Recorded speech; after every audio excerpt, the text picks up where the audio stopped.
On February 8, 2026, 135 million people watched Puerto Rican superstar Bad Bunny take the Super Bowl stage. But beyond the Levi Stadium, the reality for the Latino American community is a record-breaking surge in ICE raids, with over 540,000 people deported, or more accurately, kidnapped, in the last year alone. This is the most politically charged Super Bowl of all time.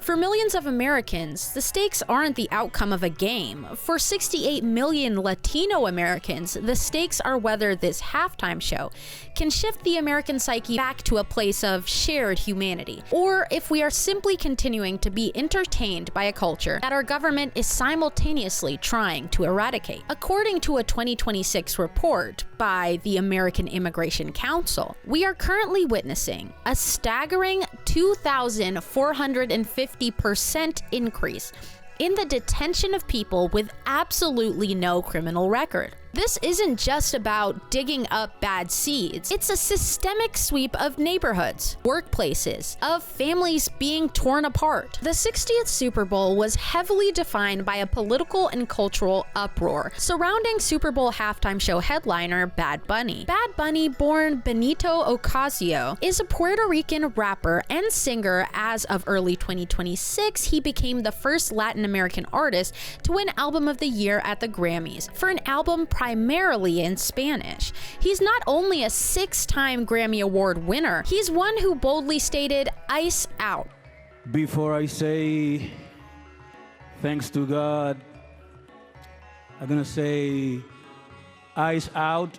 In his very own acceptance speech. Critics, primarily MAGA and Turning Point USA, labeled Bad Bunny as an anti-American due to his immigration criticisms and his proud Puerto Rican identity, which, to steer the record clear, is a territory of the United States, making him indeed an American, which is a hot topic that has been sparking a lot of debate among these critics. If you have somehow been lucky enough to avoid hearing about Turning Point USA over this last year, I'll be giving you a brief introduction. Turning Point USA Incorporated, commonly abbreviated as TPUSA, is an American nonprofit organization that advocates for conservative politics on high school, college, and/or university campuses. It was founded in 2012 by Charlie Kirk and Bill Montgomery. Yes, founded by the Charlie Kirky. TPUSA's mission statement, according to their website, is Charlie's vision, America's future. The fight continues. With a bright red donation button featured to remind you as to what they actually want from you. As to why TPUSA seems to think that there's always some sort of fight that needs to continue even occurring, I wish I knew. Where is this fight? When did it start? Do I get a weapon? And who am I fighting? Probably no one, but hey, don't forget to buy TPUSA's new book, authored by the late Charlie Kirk, or at least a t-shirt with a crude pen drawing of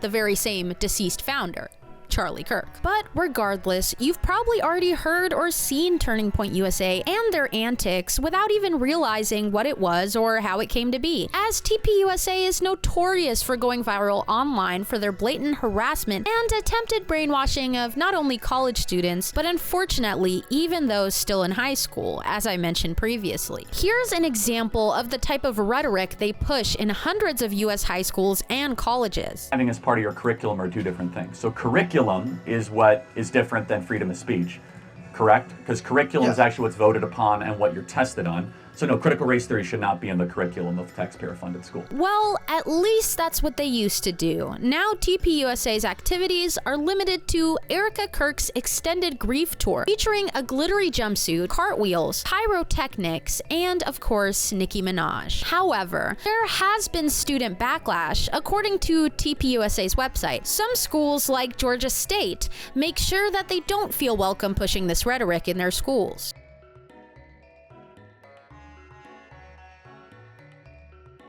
Conservative TikTok users instantly began advocating for Turning Point USA to have their very own version of the Super Bowl halftime show that was focused on staying all-American for those who were uncomfortable with having to hear Spanish in their Super Bowl halftime show. Before showing you these TikToks, I would like to remind you of some undisputed facts. According to the United States Census Bureau, approximately 14% of our population, which is estimated to be around 45 million people, speak Spanish as a first language. language, making it the second most commonly spoken language in the country after English, meaning the US places only second below Mexico in the amount of total Spanish speakers. And according to History.com, Puerto Rico is actually a part of the United States. It became a territory of the United States as a result of the 1898 Spanish-American War. Spanish ceded the island to the US as a result of the signing of the Treaty of Paris. Upon the signing of this treaty, US forces began to occupy the island.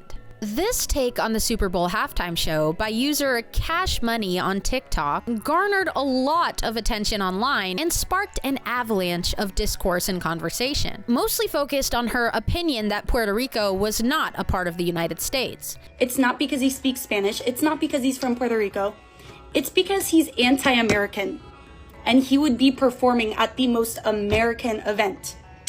And before you say, oh, well, he just loves his heritage, he just loves Puerto Rico, he actually really doesn't. Bad Bunny doesn't even live in Puerto Rico. He lives in America while screaming how much he hates America. At That Opinionated Girl, a prominent figure on TikTok known for her extreme nationalistic views and her controversial stance on the crisis in Gaza, a self-proclaimed traditionalist with personal ties to global political leaders, she took to TikTok to blast the halftime show as a mockery of the American people. Jay-Z selected Bad Bunny to perform during America's biggest sporting event in order to represent America, in order to mock all of us. Yes, it really is that serious. Bad Bunny refuses to have any songs in English. He doesn't like America. He's made that abundantly clear. While Puerto Rico might technically be our territory, he refused to come to mainland United States during his tour because of his hatred of President Trump. Identity politics were being heavily weaponized to distinguish who is American and who is a stranger or alien. As a result of the increase in political tensions related to this Super Bowl halftime show, Bad Bunny was seemingly fearful in the days leading up to the Super Bowl, and even the very day of his long-awaited Super Bowl performance. This signaled that he was anticipating, and this is only a speculation, don't quote me on this, political violence as a result of his performance. In this video of Bad Bunny at the Grammys, he is seen being approached by Lady Gaga from behind, and flinching when she touches him.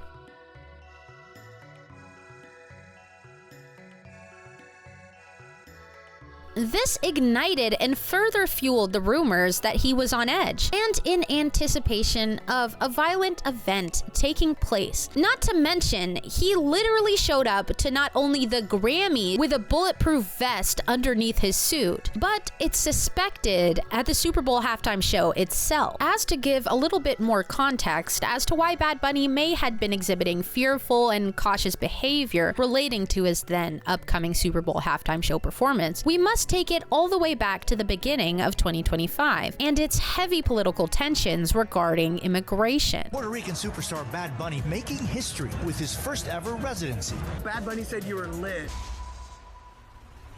Trump telling Zelensky in a meeting, "You're gambling with World War III." America's really scary right now. Hilmar Abrego Garcia was deported to El Salvador, an administrative error. Sending National Guard troops into Washington. Rallies across the country opposing President Trump's agenda. As part of Saturday's No Kings protest. As I had mentioned in the beginning of this video, the U.S. Immigration and Customs Enforcement, commonly known as ICE, broke devastating records with a 2,450% surge in detainees in 2025 alone. A study from UC Berkeley School of Law found that in 2025, the number of non-criminal Latino ICE arrestees entering detention each month increased sixfold. During the first 8 months of the Trump administration, comparatively to the Biden administration, during the 2024 Biden comparison period, an average of 900 detainees entered detention each month, compared to about 6,000 detainees monthly under Trump. The increase was particularly pronounced between June and September of 2025, peaking at nearly 10,500 new non-criminal Latino detainees in September. This extraordinary growth rate outpaces the increase for criminal Latino ICE detainees. What I had to take into account when analyzing the situation is the current state of the United States, as a country, and how this state has been affecting marginalized communities, especially the Latino American community in the last year. A study by Pew Research Center states, as of November 2025, Latinos' experiences with immigration enforcement in the second Trump administration states amid heightened deportation efforts during Donald Trump's second term, about half of U.S. Latinos worry they or someone close to them might be deported, meaning about 50% of all Latino adults, no matter their gender, age, immigration status, or political affiliation, stated that they expressed concern of being deported in 2025. That's an absolutely terrifying statistic. In a world where Latinos are expected to be victims of ICE detainment, but any American, regardless of race, sex, political affiliation, and of course, immigration status, can be detained for little to no reason. Bad Bunny headlining the Super Bowl halftime show is not only a display of the fact that your nationality is now seen as an inherent political statement, and that the idea that a Latino American artist performing at the Super Bowl can warrant the amount of backlash that inspires an all-American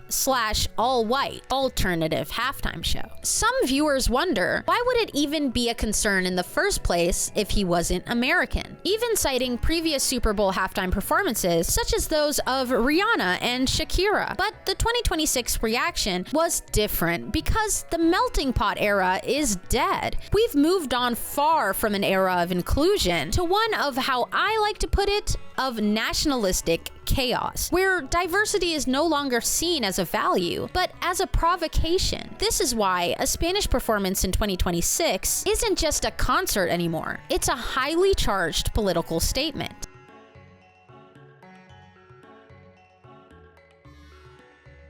Bad Bunny's 6th solo studio album, and please forgive me for this, Debí Tener Más Fotos, shortened to DTMF, was released on January 5th, 2025. It's primarily a reggaeton record, but it heavily blends in traditional Puerto Rican sounds like plena, jibaro, salsa, and bomba, the music Bad Bunny grew up on. The album doesn't just stick to the club, it explores the complexities of Puerto Rico's political status and the fallout of gentrification and cultural loss. At the 68th Grammy Awards, DTMF made history. Bad Bunny became the first Latino, Hispanic, and Spanish-language artist to be simultaneously nominated in the big 3 categories: Album, Record, and Song of the Year. Now, you may be asking, what was his political message here? I mean, the title itself, translated in English to "I should have taken more photos," is about capturing a historical record of a home that is rapidly changing. It documents the joy and sorrow of seeing his island transformed, and not always for the better. On the track Turista, Bad Bunny uses a heartbreak analogy to call out the tourism industry's impact on Puerto Rico. When he sings, "Tú solo viste lo mejor de mí y no lo que yo sufría," you only saw the best of me and not how I suffered. It is a direct message to the outside investor taking advantage of the luxury tax incentives. Under Act 60, which is an incentive code also known as a tax loophole designed to attract high net worth individuals and businesses. This message feels especially urgent as new development projects are proposed in protected areas. Something independent journalist and collaborator of Bad Bunny herself, Bianca Graulau, has been sounding the alarm bell for years.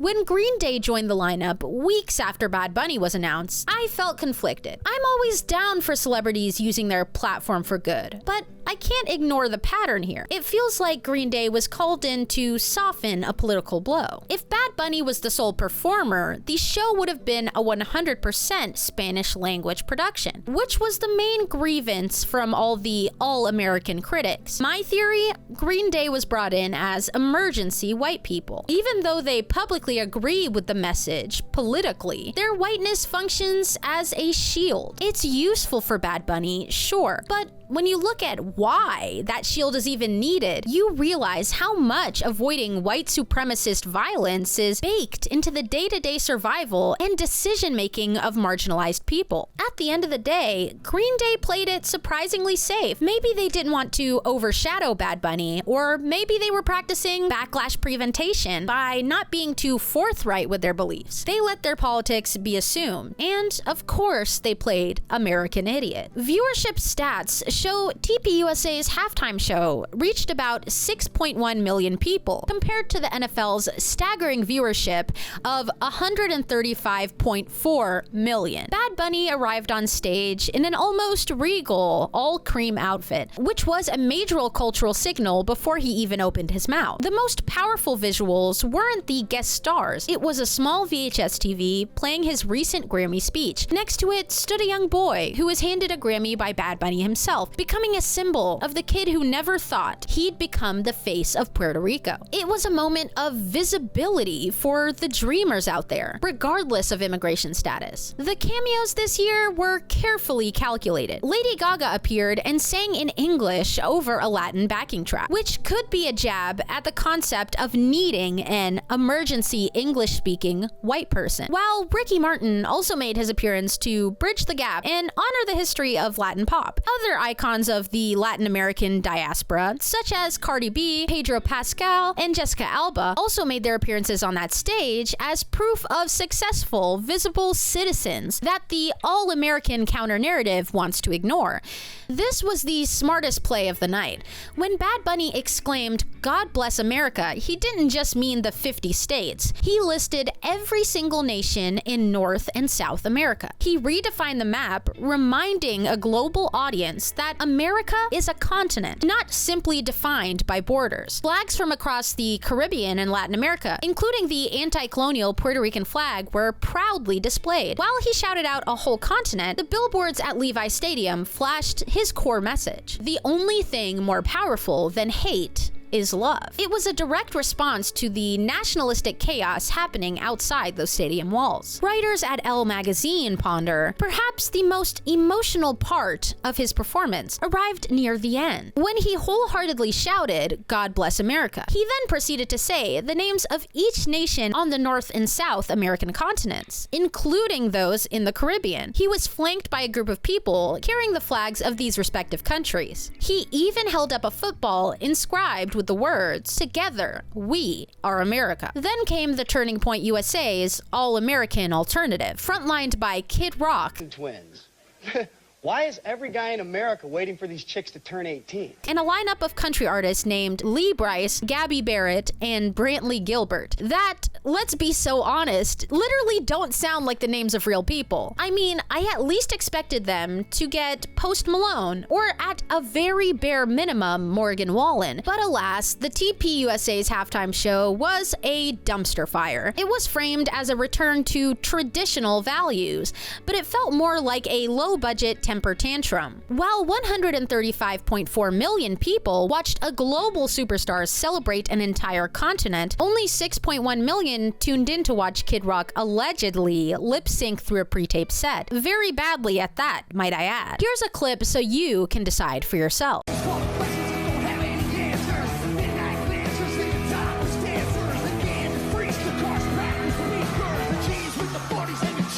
Even with the backing of the Trump administration and the anti-woke crowd, the counter show simply couldn't compete with the reality of where American culture is actually moving. Donald Trump's thoughts on Bad Bunny's performance was that it was, and I quote, "an affront to the greatness of America." But the numbers tell a completely alternate story. According to the People, one performance was a celebration of humanity, while the other one was a desperate attempt to stay relevant in an America that, at its core, is trying to leave this reductive monolithic identity behind. An America that knows and values that having all American values should represent the values of all Americans, or none of them at all.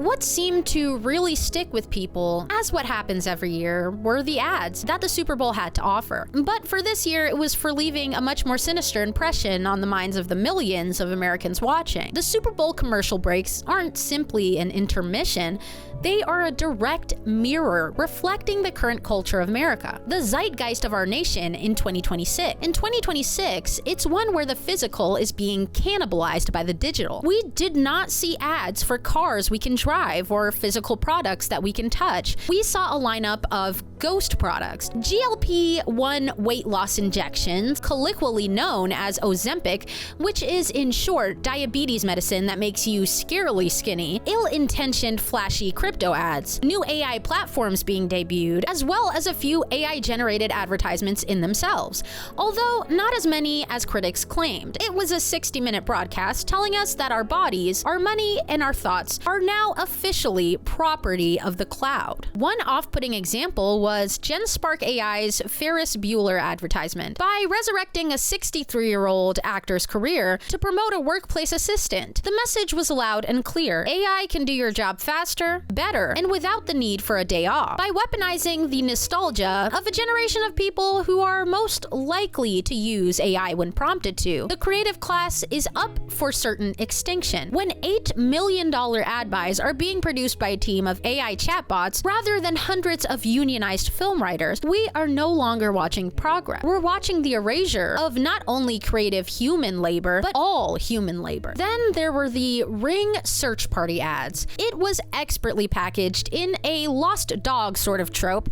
to pull at our overly dog-obsessed American heartstrings. But underneath that sentimentality was a terrifying example of a society on the verge of resembling a sort of Panopticon.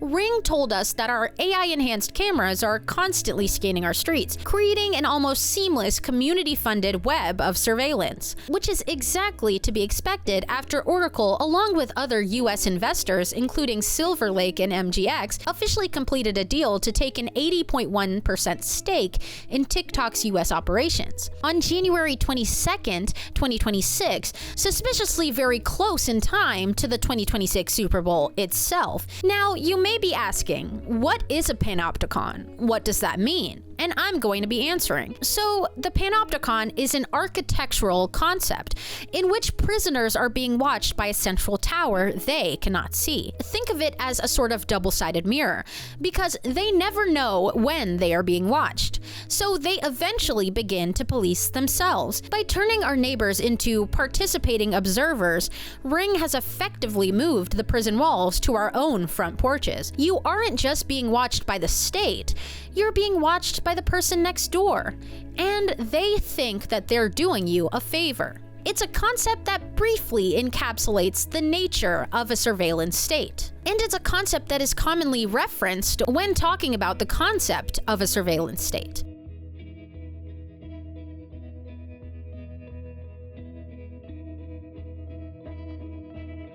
Even the quintessential health ads had a sort of sinister undertone. The Mike Tyson Eat Real Food ad seemed to be attempting to piggyback off of the massive success of the California Milk Processor Board's famous Got Milk campaigns. But this was much less wholesome. I was so fat and nasty. Fat.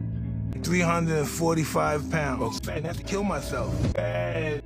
I'm such a fat. I was so fat. As the primary tactic used in the Eat Real Food ad was shame. It wasn't particularly surprising once you realized the bulk of the Processed Food Kills ads were funded and produced by the MAHA Center, Inc., better known as Make America Healthy Again. It felt less like a public health announcement and more like Tyson's personal declaration that he is 100% backed by the Trump administration and RFK Jr. The ad used shame, Tyson calling his past self nasty and fat to push a specific political agenda under the guise of caring about nutrition. He even mentioned the passing of his sister, Denise, to cite obesity, which I thought was intentionally vague. The specific cause of her obesity-related death wasn't mentioned at all. It was almost in perfect balance and harmony with the seemingly endless Ozempic advertisements the Super Bowl had to offer. It created a strange landscape, one where you're told to eat real food while being sold the pharmaceutical fix for the very system that poisoned you with the very food funded by those who directly benefit from your poisoning. Not to mention how quickly this ad was memed. Because of Tyson's ridiculous delivery of nasty and fat, many found it funny. Even I had a chuckle. I was so fat and nasty, I would eat 4 tubs of ice cream. But the upsetting consequence of this instantly becoming a joke is that we instantly lost the ability to be taken seriously when pointing out any concerns about it later. Then we come to the matter of the ICE advertisement. They placed a pro-ICE advertisement immediately after the historic Spanish language performance of Bad Bunny. This is a textbook example of how counter-programming designed to appease one demographic also is designed to assert dominance over another, as well as being a clear indication that the NFL's intention in choosing Bad Bunny for their halftime show performance was simply to make money. As per usual in American culture, profit matters more than progress. And if ICE wants to spend $8 million of their rapidly decreasing budget on a Super Bowl advertisement to be aired directly after the Super Bowl halftime show, regardless of the impression it may give or the consequences, that's supposedly none of the NFL's concern. If you think that the timing of these commercials was accidental, you haven't been paying attention to how this works. TikTok has been absolutely flooded with viewers pointing out the jarring, almost violent transition from Bad Bunny's celebration of Latino American identity to a pro-ICE immigration advertisement that aired just moments after he left the stage. The ad, funded by a mysterious new group called American Sovereignty, didn't just promote this heinous government agency, it attempted to humanize it. It framed ICE agents as our neighbors and as Little League coaches. At the exact moment the country was still processing a performance by an artist who had just told the world to get ICE out at the Grammys days prior. Now this wasn't simply a commercial, it was a message to all of America. It was a message to the audience, which is the American people, that while you can have your halftime show as a treat, the state still owns your streets and neighborhoods. This mirrors the tensions of the Robert Kraft sticky note ad. While framed as an anti-hate message against anti-Semitism, it has faced massive backlash online for what critics call insidious silencing. By equating all anti-Zionism with anti-Semitism, the ad functioned as a high-budget political tool to shut down the conversation about the ongoing crisis in Gaza, under the guise of promoting allyship and anti-bullying. When you put these ads side by side, the surveillance aspects of the Ring ad, the labor consequences and weaponization of nostalgia of the Ferris Bueller's GenSpark ad, and of course the humanization of ICE and the flattening of the anti-war dissent, you realize that the Super Bowl wasn't simply a game this year. It was an $8 million per ad slot manifest for the American psyche, designed to remind us to keep compliant, surveilled, and silent.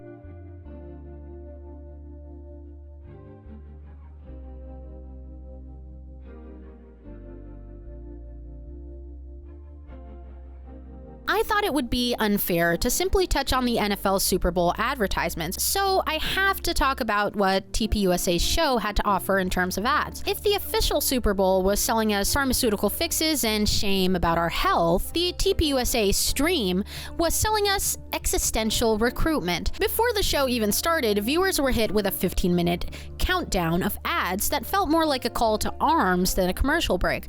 We're talking about messages like the Make Heaven Crowded tour and messages from Pete Hegseth that sounded more like a military briefing than a halftime pitch. To keep it brief, TPUSA's ads told us that the idea that saving civilization requires a subscription and being a patriot meant actually paying it. While Bad Bunny's show ended with a billboard about love, the TPUSA's broadcast ended with a QR code. How telling. While Turning Point USA seemingly didn't have the $8 million to drop on a 30-second spot during the official NBC broadcast, their All-American halftime show functioned as one long, drawn-out 35-minute advertisement for the MAGA movement and the specific brands and organizations that fund it, those of which I will be going over today. The sponsorships for the Turning Point USA stream weren't exactly subtle, but more vague. They targeted a specific patriotic lifestyle. The sponsors here are advertising to an almost parallel economy. The show was heavily backed by brands that position themselves as a part of this parallel economy, designed for people who want to cancel mainstream woke corporations and businesses. Now, the first ad was by Public Square, which was their primary sponsor. Now, it took to TPUSA's ad section by promoting their program, which exists for anti-woke business owners and consumers, functioning as a map of acceptable conservative businesses in which you can take your conservative business. Public Square is a company where you can register your business as an anti-woke conservative business, which in my opinion should and should not exist. While this program provides a great outline for where regular, not crazy people should not be taking their business, it also shows a very insidious reality, a reality of how MAGA really thinks, that this program even exists in the first place, and that any business owner in their right mind would list themselves on it publicly. Next on the docket was Patriot Mobile, which was mainly featured as the Christian conservative alternative to big tech, reinforcing the narrative that even your cell phone provider is a political statement. Next is Blackout Coffee and 1776 Tea, which don't sound like real companies at all. These brands don't simply sell beverages, they sell a specific brand of nationalism. Their commercials during the TPUSA stream were less about the taste of coffee and more about brewing freedom. But for the most part, those advertisements were pretty forgettable. Perhaps the most insidious part of TPUSA's programming was Erica Kirk's display of grief, which was nothing more than a continuation of a very drawn-out weaponization of MAGA's emotions by TPUSA's living successor. The show featured a pre-recorded message and montage from the widow, Erica Kirk, reframing the entire night as a tribute to Charlie's vision for the American future. Critics aptly labeled it as grief-washing, using the emotional weight of his recent death to validate a political counter-show that was, by many accounts, even conservative ones, terminally dull and severely lacked the star power to truly rival the NFL. Even as they ran their own show, TPUSA's version of live commentary was a pre-recording of a raving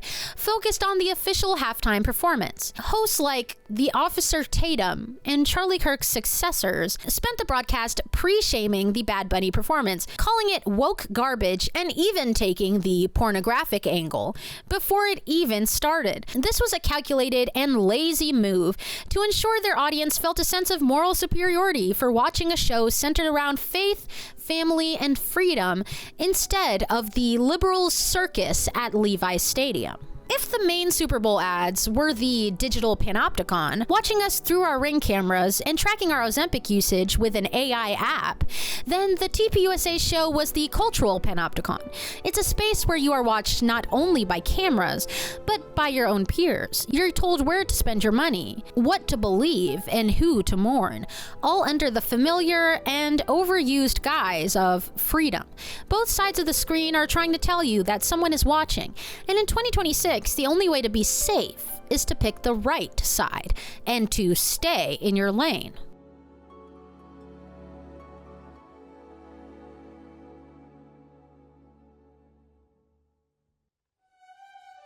So where does this leave us?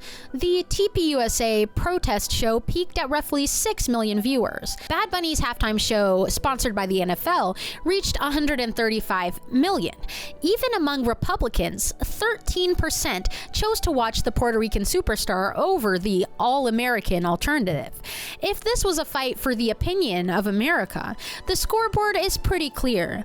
America is bigger, louder, and more Spanish-speaking than MAGA are willing to admit or accept.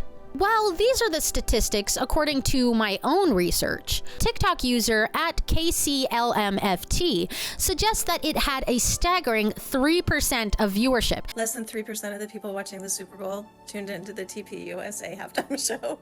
This is an estimate, 150 to 170 million viewers worldwide typically tune in, and I popped in just at the end to get a quick peek. That 4.39 million viewers, so that does add up to 3%. Being the highest possible percentage of people that watched it. And it might be because they sell this backwards America hat, but it's not backwards, it's upside down. They're so stupid. Which would indicate a decrease in actual viewership versus the viewership that was reported. Which, when it comes to the Trump administration and organizations with a track record such as Turning Point USA, we should preemptively consider that the statistics could be manipulated. Now, we know that the TPUSA livestream peaked at around 6 million concurrent viewers. Preliminary estimates suggest that the number of Super Bowl viewers was more than 135 million. So here are these statistics in a chart. And I wanted to create my own graph in order to absorb the data and visually see how stark the difference in viewership for each halftime show truly was. And the result truly did speak for itself. The stats from this weekend are staggering. Bad Bunny didn't just win, he essentially reset the scale for what a truly unmanipulated American audience looks like. And while certain political factions insist that American identity is a monolith of the standards of the past, the numbers tell a different story. The public isn't just tolerating cultural diversity, they're actively choosing it as their new standard. White supremacy and white supremacist ideas are what, at the end of the day, make this performance so inherently political at its core, as in the current moment, the United States has not only become enamored with, but synonymous with white supremacist ideals, and has long abandoned its culturally diverse reality and roots. If you want to do more than just watch this essay, check the links in my description. Organizations like the NIJC and Families for Freedom are on the ground right now, providing legal defense for the people that the Super Bowl advertisements ignored.